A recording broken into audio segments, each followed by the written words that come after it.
বড় ঠাকুর জানি দেরি করছেন কেন? তবে কি আজ সাজা শোনায়নি?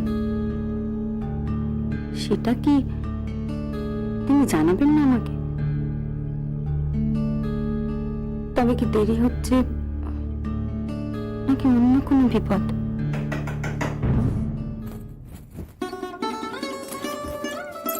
ওরে ও মেজবো, আসতে যা, পড়ে যাবি যে। দেখো দেখি। উফ,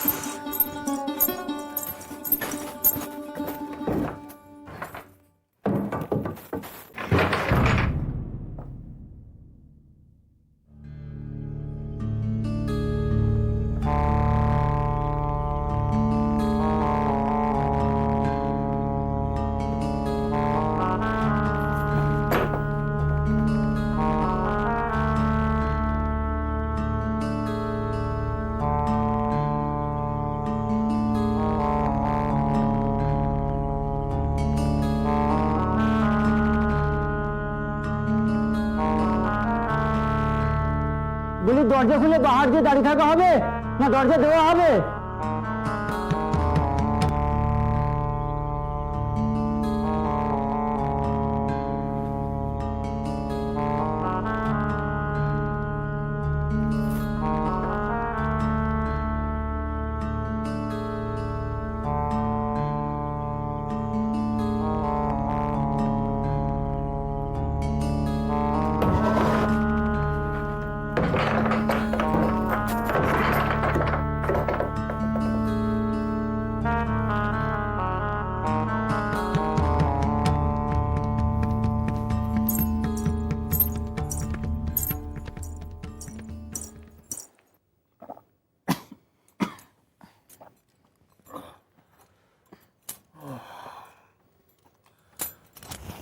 কি হলো বলো দেখিনি গিন্নি?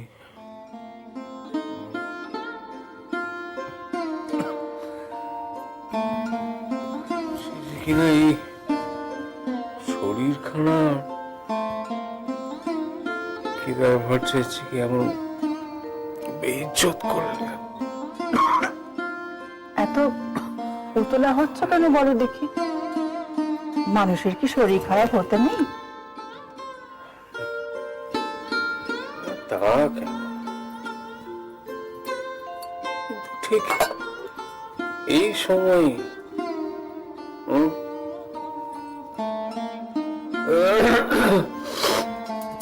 মেজগিন্নি যে তোলা হয়ে বসে আছেন এই খবরটুকু পাওয়ার জন্য, সেটা আমি বুঝতেই পারছি।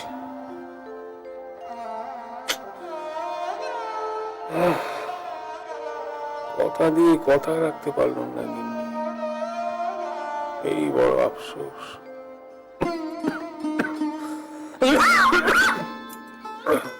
শরীর তো আর তোমার হাতে নেই গো, নিজেকে অমন ভাবে দুষলে চলে? এই শরীর স্বাস্থ্য নিয়ে বড় গব্য করতেন কি না? রোগ ভোগ আমাকে সহজে কাবু করতে পারবে না। এখন দেখো, আজই যতীনের বিচারের রায় বেরোবে। আজ কি আমি শয্যাশায়ী। একটু শান্ত হও, এই অবস্থায়। ওইটাই তো পাচ্ছি না গিন্নি। বাবু তো আর দুটো মানুষের কথা।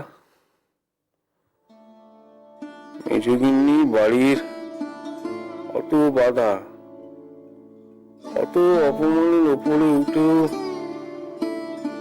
তার ওই পাতানো ভাইয়ের জন্য লড়াই করে গেলেন।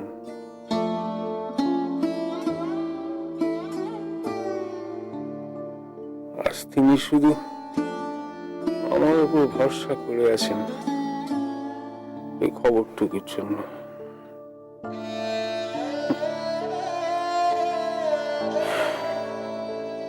আর কোনো উপায় তো নেই।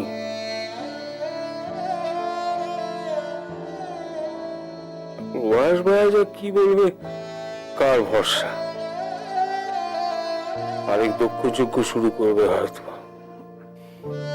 সত্যি এরা সব হয়েছে ভালো। যতীনকে তো তুমি দেখোনি গিন্নি?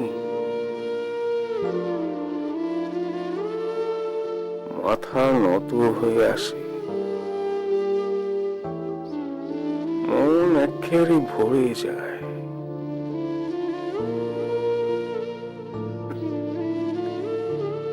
অতটুকুন ছেলে, অমন অত্যাচার, সমস্ত লোক সব ত্যাগ দিয়ে মাথা উঁচু করে দাঁড়িয়ে আছে। নিজের ব্রত থেকে এতটুকুন সরেনি কো।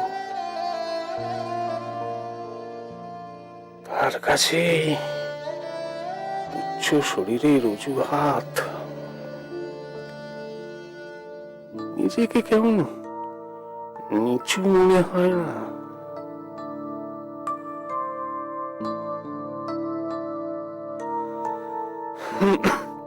বড় খারাপ হলো গো।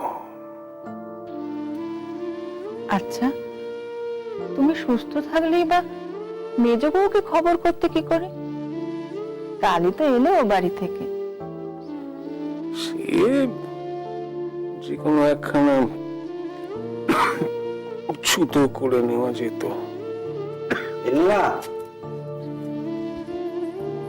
কি হয়েছে? আপনার দাদা এসেছেন। বল ভাইয়া, পাঠিয়ে দাও। যা।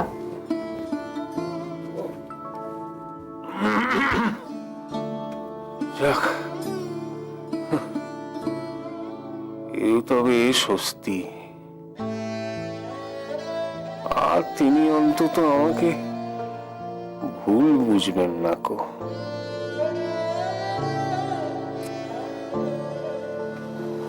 তবে কিনা তার কাজ হলো না কো।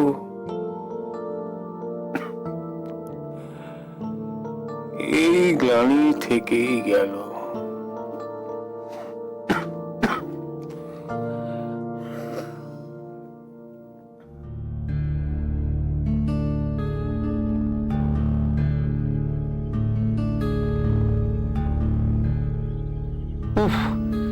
এই রাস্তা দিয়েই তো আসে।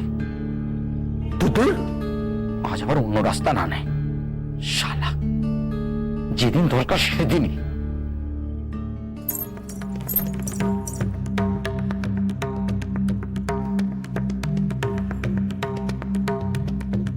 আরে মেজো বউ,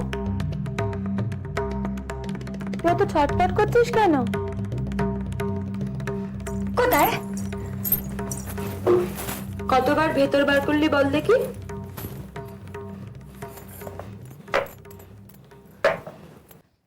হ্যাঁ রে, তোকে যতীনের খবর কে এনে দেবে রে? আছে, তুমিও জানো। আমি বলি কি, এ নিয়ে আর বাড়াবাড়ি করিস নে। হ্যাঁ রে, তুই মতলব কানা কি করেছিস বল না। বলবো, আগে খবর কেন পাই?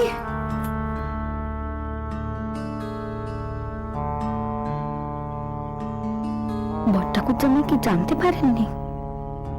উনি আগে এসে গেলেই তো ভালো, আমি কথা কওয়া যাবে না। ও এসে পড়লে কিছুতেই কথা কইতে দেবে না, আটকাবে। কিন্তু খবরটা আমি নেবই।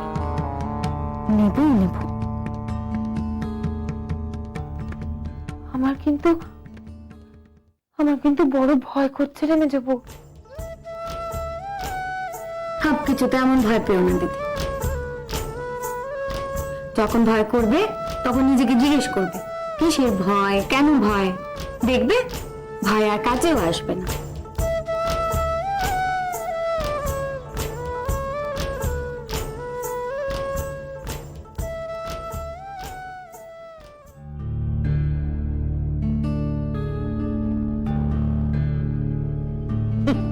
একটা কিছু ভাবলে যদি সেরকমটা হয়।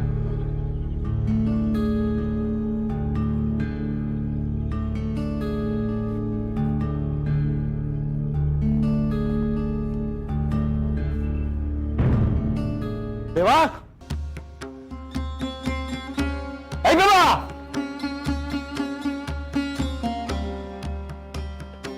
কখন থেকে তোর জন্য ব্যাপারখানা কি হে মেজদা? তুমি কি আমার জন্য দাঁড়িয়েছিলে নাকি? না না, তা কেন, তোকে দেখলাম তাই হাত পারলি। না, আমার কেমন যেন বোধ হচ্ছে। ওর একটু বোধটা বেশি কিনা, সবকিছু একটু পেঁচিয়ে দেখা। তুইও তো সেদিনটা আমাকে দেখে হাত পারলি, হাত পারিস নি? ও, তাই তুমি আমাকে ডাকলে? বেশ সদ্য হয়ে গেল ব্যাপারটা। এই চল।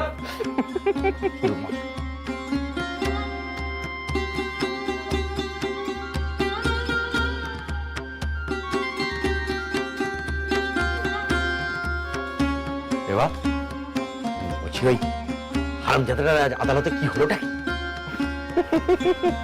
বুঝলাম, তবে তুমি সেজন্য দাঁড়িয়ে আছো। তা কেন? দা, ওই দুপুরের খাবার দাবার হজম হয়েছিল তো ঠিকঠাক? দেবা,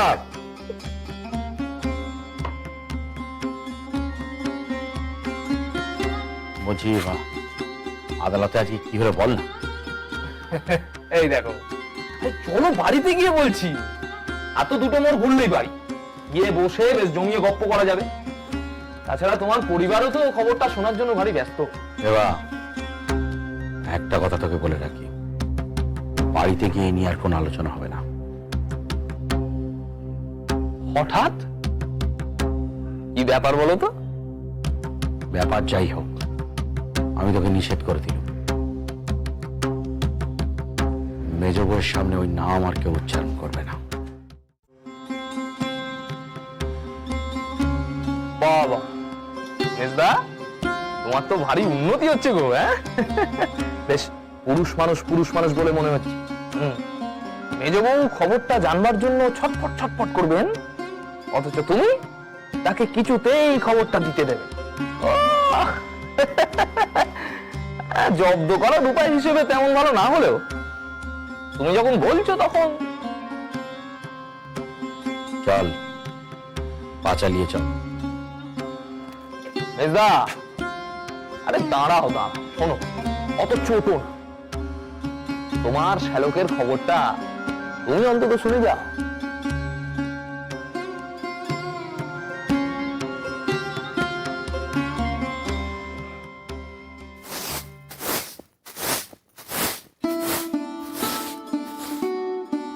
কই চা হলো?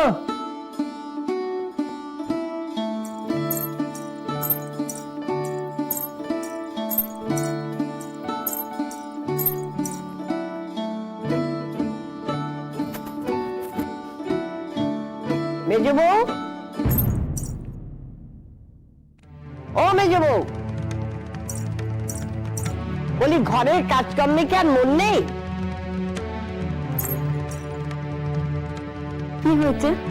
শাশুড়ির জন্য তো তোমাদের কুচোটি নেড়ে দুটো করতে হয় না, একটা কাজ নিজেই গরজ করে নিয়েছিলে, সেটাও ভুলে গেলে? আমি তো তোমাকে বলতে যাইনি বাচ্চা যে এটা করো। ঘরে কাজকর্ম করার সময় কোথায় ওনার?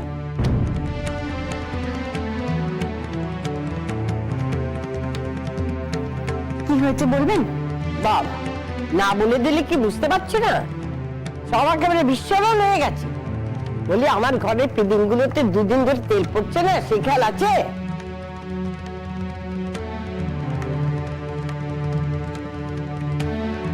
খেয়াল থাকবে কি করে মা? এতকাল তো উনি স্নো পাউডার মেখে পনেতম করতেন, এখন আবার ঠ্যাং ছুঁড়ে কাগজও পড়েন। এসব কাজ মনে থাকবে কি করে? ছোট ঠাকুরপো, নো পাউডার, কাগজ সবই আপনার মেজ তাড়ানো। তিনি বাড়ি ফেরা অব্দি কথাগুলো তুলে রাখুন, এলে বলবেন। বলি ওপরে আসা হবে না নিচে দাঁড়িয়ে বক্তৃতা করাবে?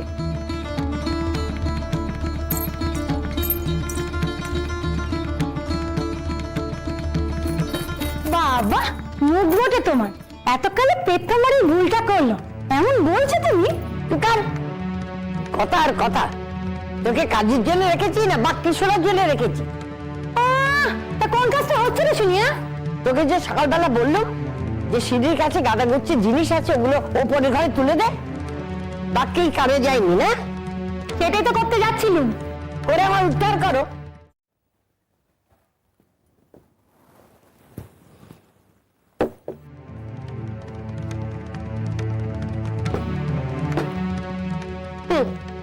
শাশুড়ির জন্য তো ঘটিটাও এগিয়ে দিতে হয় না, তাতেই এই হাল।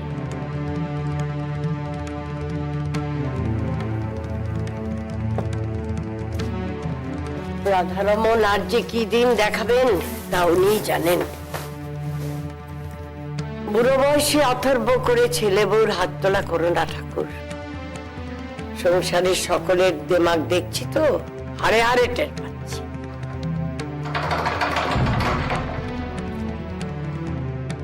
বোধহয় ছেলেরা এলো। বট্টাকুর জামাই, দাঁড়িয়ে থেকো না, তাড়াতাড়ি যাও।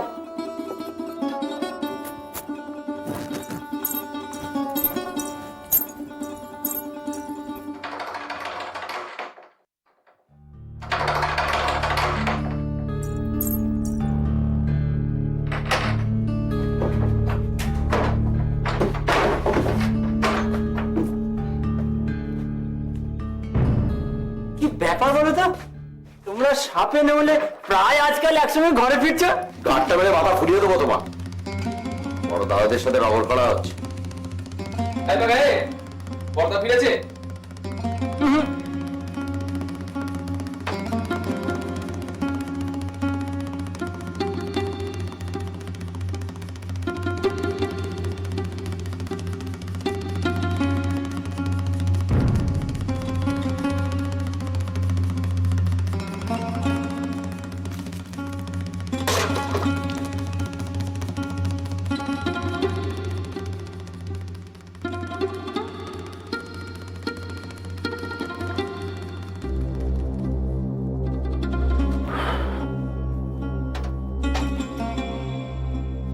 বুঝলে মেজদা, বাঙালির দুঃখের দিন এবার শেষ হলো।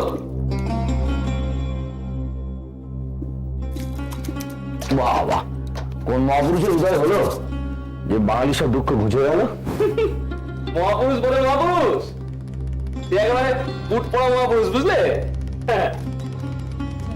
বিলেত থেকে কেউ এসেছে নাকি?